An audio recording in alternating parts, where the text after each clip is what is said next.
The King, the drag queens, and the British Prime Minister underground as ever. Let me explain. Hi, good to see you, chums. Thank you so much for joining me today. And as ever, welcome one and all brand new subscribers. I'm so glad, by the way, you enjoyed our recent nostalgia stories with Wallace Simpson and all the royals, the secrets, all that sort of stuff. I just find it absolutely fascinating.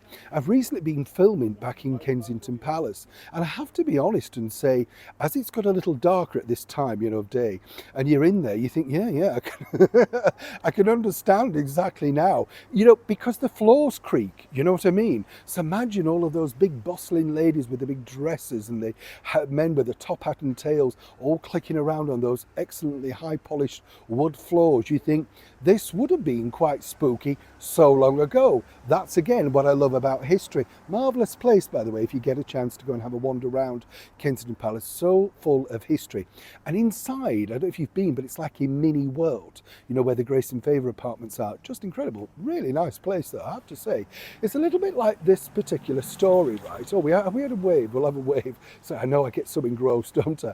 The thing is, what's interesting about this is all about exactly during the Second World War, how apparently the Prime Minister, and this is where it's interesting, the brilliant Winston Churchill, came up with an idea following the fact that he was very concerned about the safety of His Majesty the King, King George, the Queen's father.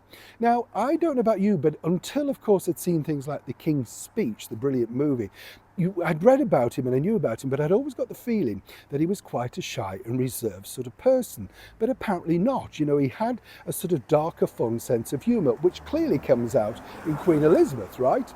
Now, here's where this is a really strange thing, because Down Street Tube Station, which closed in the early 1930s, suddenly became the underground headquarters during the Second World War of Winston Churchill, alongside many other areas, the Cabinet War Rooms, all that sort of stuff.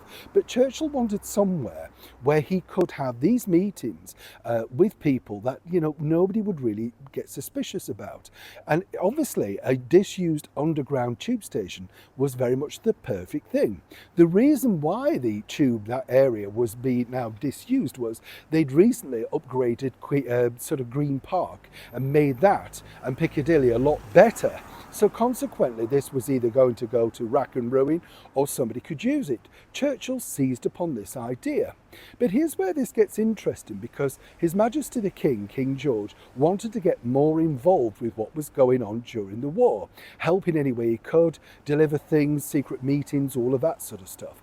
But he was hindered because obviously, as one of the most famous faces in the world, you couldn't just send the king out, right? They needed to have a distraction.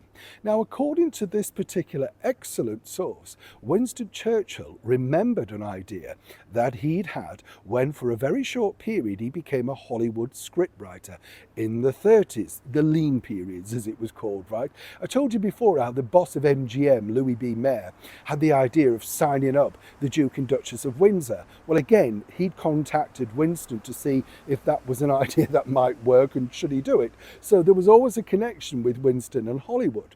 Now, what happened was Churchill proposed to His Majesty the King that he could only allow him to do some of this work if they could find a brilliant distraction, perhaps a double.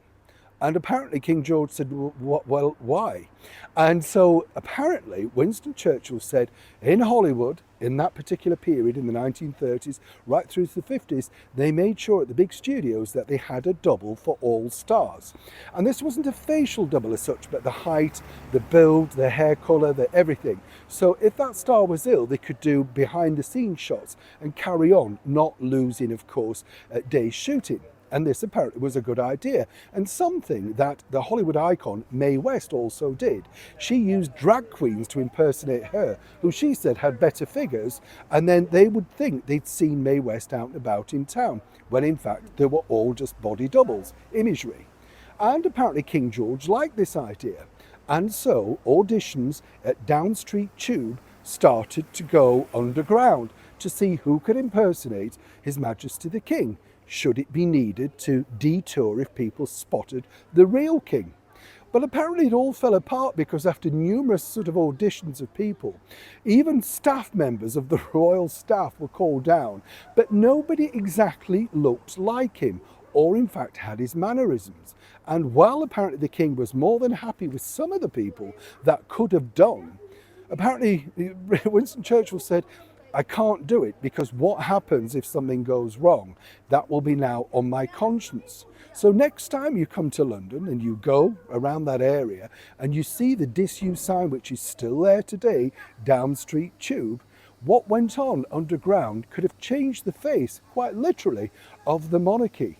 And more importantly, can you imagine Winston Churchill sitting there, a bit like American Idol or X Factor, saying, it's a no from me. And then suddenly the real king popping up and saying, maybe. It's a bit like Britain's Got Talent, isn't it? Neil Sean in the very heart of London.